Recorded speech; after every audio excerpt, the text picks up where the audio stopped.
Sir பிறந்தநாள் வாழ்த்துக்கள் sir. நன்றி நன்றி. அதுக்கு முன்னாடி இன்டர்வியூ ஆரம்பிக்கலாமா சார்? ஆரம்பிக்கலாம். கேமரா சீக்கிரம். Okay sir.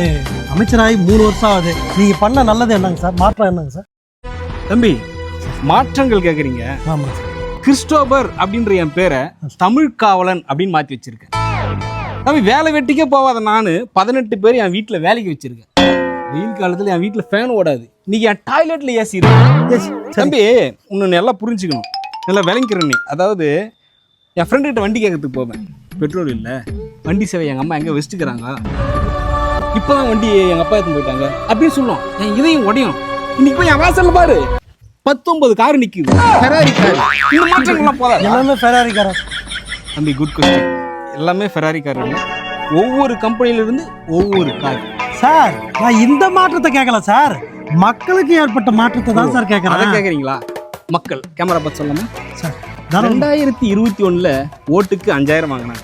2026 ஓட்டுக்கு 8000 வாங்கியிருக்காங்க. எவ்வளவு பெரிய மாற்றம்! படைத்தான் இறைவன் உனையே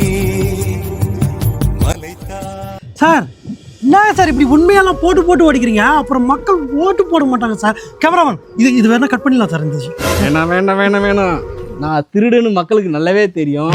தெரிஞ்சுதான் அவங்களும் ஓட்டு போட்டாங்க, தெரிஞ்சுதான் நானும் எலெக்ஷன் நின்னேன். தம்பி, என்ன மாதிரி ஆளுங்களாம் அவங்களுக்கு ரொம்ப பிடிக்கும்பா.